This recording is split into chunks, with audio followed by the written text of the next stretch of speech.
नमस्कार दोस्तों, स्वागत है आपका हमारे YouTube चैनल पर। दोस्तों आज हम बीएड एंट्रेंस एग्ज़ाम 2017 का हिंदी भाषा का पेपर सॉल्व करेंगे। दोस्तों 2020 से पहले लैंग्वेज वाले पेपर में 100 क्वेश्चन पूछे जाते थे, लेकिन 2020 के बाद थोड़ा पैटर्न बदल चुका है। अब 50 क्वेश्चन पूछे जाते हैं। जो 2017 का पेपर है इसमें हिंदी लैंग्वेज में 100 क्वेश्चन पूछे गए हैं। हम पहले 50 क्वेश्चन कंप्लीट कर लेंगे, उसके बाद हम दूसरी वीडियो में 50 क्वेश्चन कंप्लीट करेंगे, क्योंकि फिर वीडियो बहुत लेंथी हो जाती है। ठीक है, तो दोस्तों इस पेपर को सॉल्व करते समय आप एनालिसिस कर लीजिएगा कि किस प्रकार के क्वेश्चन पूछे जा रहे हैं। ठीक है, चलिए आज की वीडियो शुरू करते हैं। देखिए इसमें पहला क्वेश्चन है, आपको इसमें बताना है कि आशीर्वाद किस प्रकार लिखा जाता है। तो इसका आंसर ऑप्शन बी, आशीर्वाद इस प्रकार लिखा जाता है। ठीक है, वर्तनी आपके लिए बहुत इंपॉर्टेंट है। इस बार भी वर्तनी से क्वेश्चन पूछे जाएंगे। ठीक है, वर्तनी मतलब कि जिस प्रकार हमारे इंग्लिश में स्पेलिंग होती है उसी प्रकार हिंदी में स्पेलिंग को वर्तनी कहा जाता है। देखिए दूसरा क्वेश्चन है, अभ्यागत किस प्रकार लिखा जाता है। तो इसका आंसर ऑप्शन नंबर डी। ठीक है, अभ्यागत इस प्रकार लिखा जाएगा। देखिए तीसरा क्वेश्चन है कि बहुउद्देशीय किस प्रकार लिखा जाएगा। तो इस हिसाब से इसका आंसर होगा ऑप्शन नंबर ए। ठीक है, अगला क्वेश्चन है, अतिक्रमण किस प्रकार लिखा जाता है। तो इसका आंसर ऑप्शन नंबर ए। ठीक है, अतिक्रमण। देखिए अगला क्वेश्चन है कि प्रागैतिहासिक काल किस प्रकार लिखा जाता है। ठीक है, तो इसका आंसर होगा ऑप्शन नंबर बी। देखिए अगला जो क्वेश्चन पूछा गया था, पर्यायवाची। पर्यायवाची आपके लिए बहुत महत्वपूर्ण है। इस बार भी पर्यायवाची से क्वेश्चन पूछे जाएंगे। ठीक है, 2-3 क्वेश्चन पर्यायवाची से पूछे जाते हैं। देखिए उसमें पूछा गया था प्रसाद। देखिए प्रसाद का मतलब होता है महल। ठीक है, आप मौर्य वंश में पढ़ेंगे, वहाँ प्रसाद, राज प्रसाद का बहुत बार उल्लेख हुआ है। ठीक है, जिस प्रकार हम राज महल कहते हैं, पहले के समय में राज प्रसाद कहा जाता था।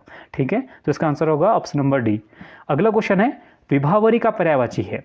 देखिए विभावरी का मतलब होता है रात्रि का समय, मतलब जो तारों भरी रात होती है उसे विभावरी कहते हैं। ठीक है, तो इसका आंसर होगा ऑप्शन नंबर सी, निशी। ठीक है, इसके अलावा रात के क्या क्या पर्यायवाची होते हैं। देखिए एक निशा होता है, एक विभावरी, एक निशी और शर्वरी भी एक रात का पर्यायवाची होता है। ठीक है, अगला क्वेश्चन है, चतुरानन किसका पर्यायवाची है। देखिए नाम से आपको स्पष्ट है, आनन मतलब सर, मतलब कि जिसके 4 सर हों। तो 4 सर वाला कौन होता है, वो हमारे ब्रह्मा जी। आपने टीवी सीरियल से में देखे होंगे तो उनके 4 सर होते हैं।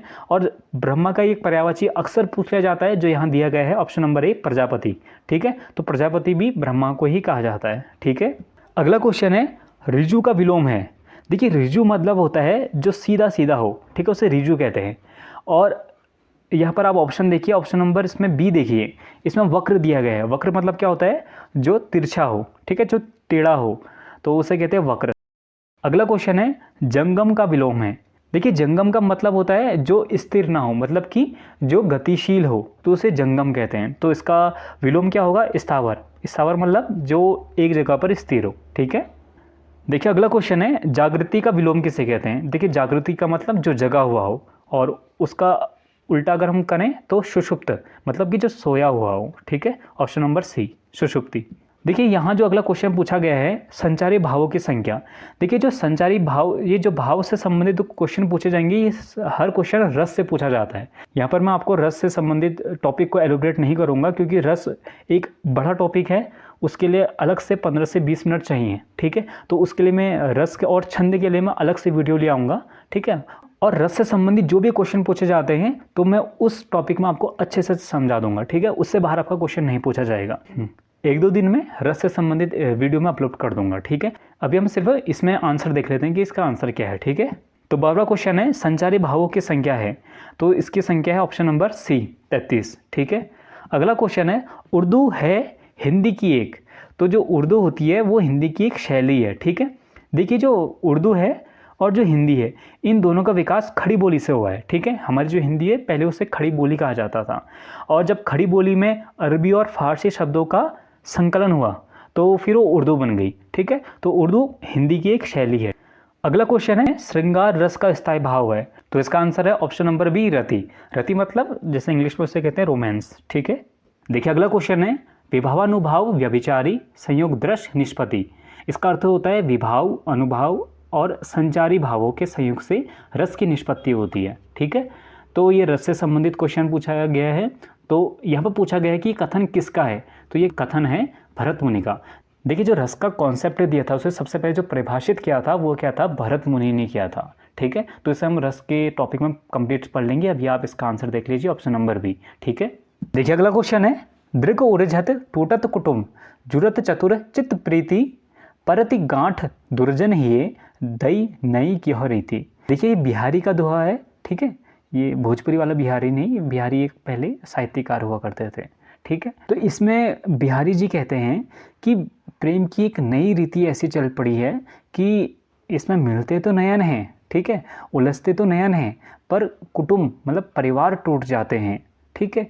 और जो चतुर प्रेमी होते हैं उनके तो चित्त जुड़ जाते हैं, ठीक है, उनका तो मन जुड़ जाता है, लेकिन जो दुष्ट होते हैं उनके हृदय में गांठें पड़ जाती हैं, ठीक है। तो इसमें पूछा गया है कि किस प्रकार का अलंकार है, तो इसमें ऑप्शन सी असंगति। असंगति क्यों, कि देखिए क्योंकि एक जगह तो वो प्रेम की बात कर रहे हैं, एक जगह वो जुड़ने की बात कर रहे हैं, तो दूसरी जगह घर टूटने की बात भी कर रहे हैं, ठीक है, इसलिए। देखिए अगला क्वेश्चन है, इनमें से कौन सा अनुप्रास अलंकार का भेद नहीं है। तो इसमें जो ऑप्शन डी है उत्तरानुप्रास, तो ये अनुप्रास अलंकार का भेद नहीं है। देखिए आप अलंकार से संबंधित टॉपिक को अच्छे से पढ़ लीजिएगा, हमेशा इसमें से 2 या 3 क्वेश्चन पूछे ही जाते हैं, ठीक है। देखिए अगला क्वेश्चन है, वर्णव्रत या वर्णिक छंद में गण कहते हैं, तो ये है ऑप्शन बी 3 अक्षरों के समूह को, ठीक है। देखिए रस, छंद और अलंकार से आप अच्छे से पढ़ लीजिएगा, तो इसमें से हमेशा क्वेश्चन पूछे जाते हैं, ठीक है, 6-7 क्वेश्चन इससे आ ही जाएंगे, ठीक है। देखिए अगला क्वेश्चन है, इंद वज्रा छंद में प्रत्येक चरण में होते हैं, तो इसमें होते हैं ऑप्शन बी 11 वर्ण, ठीक है। देखिए ये भी छंद से पूछा गया क्वेश्चन है। अगला क्वेश्चन है, तत्सम शब्द का चयन कीजिए। देखिए संस्कृत भाषा के ऐसा शब्द है जिनका यूज़ हम हिंदी भाषा में ज्यों का त्यों करते हैं, तो उन्हें तत्सम शब्द कहते हैं, ठीक है। तो इसमें है ऑप्शन सी अग्नि, ठीक है, अग्नि एक तत्सम शब्द है। बाकी हाथ, कर्म और धर्म, तो ये 3 तद्भव शब्द के उदाहरण है। देखिए अगला क्वेश्चन है, विदेशी शब्द का चयन कीजिए। तो इसमें जो पुलिस है, ठीक है, ऑप्शन सी, पुलिस एक अंग्रेजी वर्ड है, तो ये एक विदेशी शब्द है, ठीक है। देखिए अगला क्वेश्चन है, खड़ी बोली का संबंध है। देखिए जो खड़ी बोली है इसका संबंध है पश्चिमी हिंदी से, ठीक है। देखिए आप जानते हैं कि हमारे देश में सबसे ज़्यादा हिंदी भाषा बोली जाती है, तो लेकिन अलग अलग क्षेत्र में हिंदी के उच्चारण में थोड़ा अंतर आ जाता है, ठीक है। तो ऐसे ही हमारे देश में हिंदी को विभिन्न जोन्स में बांटा गया है, ठीक है। तो उनमें से एक जोन है पश्चिमी हिंदी, और पश्चिमी हिंदी के अंतर्गत हिंदी की 5 बोलियां बोली जाती हैं, ठीक है।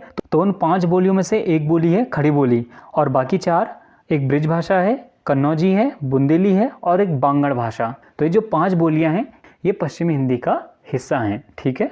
देखिए अगला क्वेश्चन है, हिंदी साहित्य के इतिहास के प्रारंभिक काल को आदिकाल नाम किसने दिया था। तो ये दिया था ऑप्शन सी हजारी प्रसाद द्विवेदी जी ने, ठीक है। देखिए अगला क्वेश्चन है, हिंदी साहित्य के इतिहास के रीतिकाल को श्रृंगार काल नाम दिया था। तो ये दिया था ऑप्शन डी विश्वनाथ प्रसाद मिश्र ने, ठीक है। देखिए अगला क्वेश्चन है, खड़ी बोली हिंदी का पहला महाकाव्य माना जाता है। तो ये माना जाता है ऑप्शन सी प्रिय प्रवास को, ठीक है। देखिए ये किसकी रचना है, तो ये है अयोध्या सिंह उपाध्याय की रचना, ठीक है। देखिए अगला क्वेश्चन है, पृथ्वीराज रासों में कुल कितने सर्ग मतलब कितने अध्याय हैं। तो ये है ऑप्शन बी 69, ठीक है। देखिए अगला क्वेश्चन है, तुलसीदास की भक्ति का स्वरूप है। तो ये है दास्य भक्ति। दासी मतलब दास, वो क्योंकि भगवान की सेवा करते थे ना, तो दास थे, तो दास्य भक्ति का एक स्वरूप है, ठीक है। देखिए अगला क्वेश्चन है, प्रत्येक देश का साहित्य वहाँ की जनता का चित्तवृत्ति का संचित प्रतिबिंब होता है। तो ये किसका कथन है, तो ये है ऑप्शन बी रामचंद्र शुक्ल का, ठीक है। देखिए जो रामचंद्र शुक्ल हैं इन्होंने हिंदी साहित्य का जो प्रारंभिक काल था उसे वीर गाथा काल भी कहा, ठीक है। ये क्वेश्चन पूछा गया है आपके बीएड में। देखिए अगला क्वेश्चन है, पौम चरयू ग्रंथ के रचयिता का नाम है। तो ये है ऑप्शन सी स्वयंभू, ठीक है। देखिए अगला क्वेश्चन है, खड़ी बोली के प्रथम कवि कौन थे। तो ये थे ऑप्शन डी अमीर खुसरो। देखिए अगला क्वेश्चन है, राधा वल्लभ संप्रदाय के प्रवर्तक कौन थे। तो ये थे ऑप्शन ए श्री हित हरिवंश, ठीक है। इन्हें आपको याद करना पड़ेगा, आप इन्हें याद कर लीजिएगा। देखिए अगला क्वेश्चन है, शुद्धाद्वैतवाद के प्रवर्तक आचार्य कौन थे। तो ये थे ऑप्शन बी वल्लभाचार्य। देखिए मैंने आपको लास्ट जीके वाली वीडियो में द्वैतवाद और अद्वैतवाद को अच्छे से समझाया था, आप उस वीडियो को देख लीजिएगा, और बाकी जो उदाहरण है मैंने उसमें अच्छे से समझाए हैं, ठीक है। अगला क्वेश्चन है, रामचंद्रिका के रचयिता कौन है। तो ये ऑप्शन सी केशवदास, ठीक है। देखिए अगला क्वेश्चन है, कामायनी में कुल कितने अध्याय हैं। तो यह ऑप्शन सी 15, ठीक है। अगला क्वेश्चन है, राम की शक्ति पूजा कविता के रचयिता कौन है। तो यह है ऑप्शन डी सूर्यकांत त्रिपाठी निराला जी, ठीक है। देखिए अगला क्वेश्चन है, हिंदी वर्णमाला में य और व क्या हैं। तो इन्हें कहा जाता है श्रुति मूलक व्यंजन। अगला क्वेश्चन है निम्नांकित में से खड़ी पाई वाला व्यंजन कौन सा नहीं है, तो ये है ऑप्शन बी छ। देखिए आप बाकी ऑप्शन में देख पा रहे हैं, जैसे चौ में आपको यहाँ खड़ी पाई दिख रही होगी, यहाँ जो में भी खड़ी पाई है, ठीक है, और तौ में भी इस प्रकार से खड़ी पाई है, ठीक है। तो लेकिन छ में कोई भी खड़ी पाई नहीं है, ठीक है। देखिए अगला क्वेश्चन है तौ, थ, द और ध वर्ण है, तो इन्हें कहा जाता है दंत्य वर्ण, ठीक है। देखिए जब हम तौ वर्ग का उच्चारण करते हैं तो जो हमारी जीभ होती है वो दंत मूल, मतलब जहाँ पर दांत निकलते हैं ना, तो वहाँ पर टच होते हैं, ठीक है, इसी कारण इन्हें दंत्य कहा जाता है, ठीक है। देखिए अगला क्वेश्चन है अघोष महाप्राण व्यंजन है। देखिए इसमें कोई भी आंसर ठीक नहीं है, क्योंकि पहले मैं अघोष और महाप्राण को आपको समझा देता हूँ। जब हम किसी वर्ण का उच्चारण कर रहे होते हैं, जैसे हम कोई व्यंजन का उच्चारण कर रहे हैं, तो जब हमारा गला कंपन करता है, तो जब जो वर्ण कंपन करते हैं, जो व्यंजन कंपन करते हैं, तो उन्हें कहा जाता है घोष व्यंजन, ठीक है। और जब हमारा गला कंपन नहीं करता किसी वर्ण के उच्चारण में, तब उन्हें कहा जाता है अघोष, ठीक है। और महाप्राण किसे कहते हैं? देखिए जब हम कोई व्यंजन बोल रहे होते हैं तो आपने अक्सर देखा होगा, हम आप कोई वर्ण बोल लिए तो उसमें जब हमारे मुंह से ज़्यादा हवा बाहर निकलती है तो उसे कहा जाता है महाप्राण, और जब हमारे मुंह से कम हवा बाहर निकलती है तो उसे कहा जाता है अल्पप्राण, ठीक है। देखिए अगला क्वेश्चन है विदेशी उपसर्ग युक्त शब्द का चयन कीजिए। तो देखिए उपसर्ग किसे कहते हैं? जब कोई शब्द होता है तो जो शब्द के आगे से लगते हैं, ठीक है, और उस शब्द के अर्थ में ही परिवर्तन कर देते हैं, तो उसे कहते हैं उपसर्ग।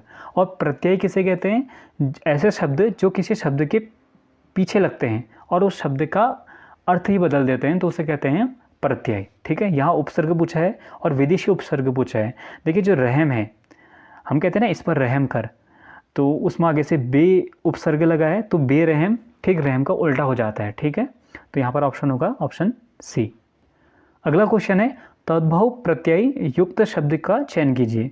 प्रत्यय मैंने आपको भी बताया, तो मतलब पीछे से लगा होगा, तो इसका आंसर होगा ऑप्शन नंबर डी, ठीक है। इसमें आवट जो कि एक तद्भव प्रत्यय है, ठीक है, आवट प्रत्यय लगा है, इसलिए इसका आंसर ऑप्शन डी है। देखिए अगला क्वेश्चन है उनार्थक शब्द का चयन कीजिए। उनार्थक किसे कहते हैं? देखिए उनार्थक शब्द का अर्थ होता है जो छोटे रूप को दिखाता है, उसे उनार्थक कहते हैं। तो इसका आंसर होगा ऑप्शन नंबर सी, कंगी। कंगी क्यों होगा? देखिए जो कंगा होता है वो बड़ा होता है और जो कंगी होती है वो छोटी होती है, ठीक है, और छोटे रूप को दिखाता है उनार्थक। देखिए अगला क्वेश्चन है अनेकार्थी शब्द का चयन कीजिए। तो ऐसे शब्द जिसके अनेक अर्थ हों, तो इसका आंसर होगा ऑप्शन नंबर ए, कर। क्योंकि कर का मतलब हाथ भी होता है, कर का मतलब टैक्स भी होता है और कर का मतलब किरण भी होता है, ठीक है। देखिए अगला क्वेश्चन है गुणवाचक विशेषण का चयन कीजिए। देखिए गुणवाचक विशेषण का मतलब है कि ऐसा विशेषण जो किसी संज्ञा की विशेषता बताता हो, उसकी क्वालिटी को बताता हो, ठीक है, तो उसे कहते हैं गुणवाचक विशेषण। जैसे इसका आंसर है ऑप्शन नंबर सी, शिष्ट। हम कहते हैं आदमी, आदमी एक संज्ञा है, ठीक है, एक नाउन है, और अगर हम उसका आगे से शिष्ट लगा दें मतलब कि वो एक शिष्ट आदमी है, ठीक है, एक अच्छा आदमी है, तो वो क्या है, उसकी विशेषता को बता रहा है, उसके गुण को बता रहा है, ठीक है। अगला क्वेश्चन है पावक शब्द की रचना हुई है। देखिए जो पावक है, पावक को अगर हम तोड़ें तो क्या बनेगा? पाउ धन अक, ठीक है, तो इसका आंसर होगा ऑप्शन नंबर डी, ठीक है, आदि संधि। अगला क्वेश्चन है तल्लीन शब्द की रचना हुई है। देखिए तल्लीन शब्द की रचना हुई है ऑप्शन नंबर बी, व्यंजन संधि से। देखिए तल्लीन को अगर हम तोड़ें तो बनेगा तत् धन लीन, ठीक है। देखिए अगला क्वेश्चन है संतन को कहा सीकरी सो काम, आवत जात पहनिया टूटी बिसरी गयो हरिराम। तो ये किसकी पंक्तियां हैं? तो इसका आंसर है ऑप्शन नंबर बी, कुंभन दास, ठीक है। देखिए अगला क्वेश्चन है द्विगु समास द्वारा निर्मित शब्द है, तो यह ऑप्शन नंबर है नवग्रह। देखिए द्विगु समास किसे कहते हैं? ऐसे शब्द जिनके आगे से संख्या लिखी होती है, ठीक है, जैसे हैं नवग्रह, नवग्रह, ठीक है। अगला क्वेश्चन है वाक्य को पढ़ते अथवा बोलते समय बहुत थोड़ा रुकने के लिए किस चिन्ह का प्रयोग किया जाता है? तो ये किया जाता है ऑप्शन नंबर सी। अगर आपको थोड़ा बहुत रुकना है तो अल्प विराम, और थोड़ा सा ज़्यादा रुकना है तो अर्ध विराम, ठीक है, और पूरी तरह से रुकना है तो पूर्ण विराम। देखिए लाघव चिन्ह किसे कहते हैं? आपने कभी डॉक्टर लिखा होगा, देखिए शॉर्ट में जब डॉक्टर लिखते हैं तो आगे से तो इस प्रकार से गोल बनाते हैं, तो इसे कहते हैं लाघव, ठीक है, जो किसी शब्द के शॉर्ट रूप को दर्शाता है, ठीक है। अगला क्वेश्चन है उद्देश्य और विधेय दो प्रमुख भाग होते हैं, तो ये होते हैं वाक्य के। देखिए उद्देश्य और विधेय किसे कहते हैं? इसे एक एग्जाम्पल से समझते हैं। जैसे एक एग्जाम्पल है कि राम एक अच्छा लड़का है, तो यहाँ पर हम बात किसकी कर रहे हैं? राम की। तो राम है उद्देश्य, ठीक है, और हम राम के लिए कह रहे हैं कि वो एक अच्छा लड़का है, जो उसके लिए बात की जा रही है उसे कहते हैं विधेय, ठीक है। तो दोस्तों आज हमने वर्ष 2017 के हिंदी लैंग्वेज के 50 क्वेश्चन कंप्लीट करे। अगली वीडियो में हम इससे आगे के 50 क्वेश्चन कंप्लीट करेंगे। तो दोस्तों आज के लिए बस इतना ही। अगर आपको हमारी वीडियोस अच्छी लगे तो हमारे चैनल को जरूर सब्सक्राइब कीजिएगा और वीडियो को लाइक करना मत भूलिएगा। तो मिलते हैं अगली वीडियो में। हमसे जुड़ने के लिए थैंक यू सो मच।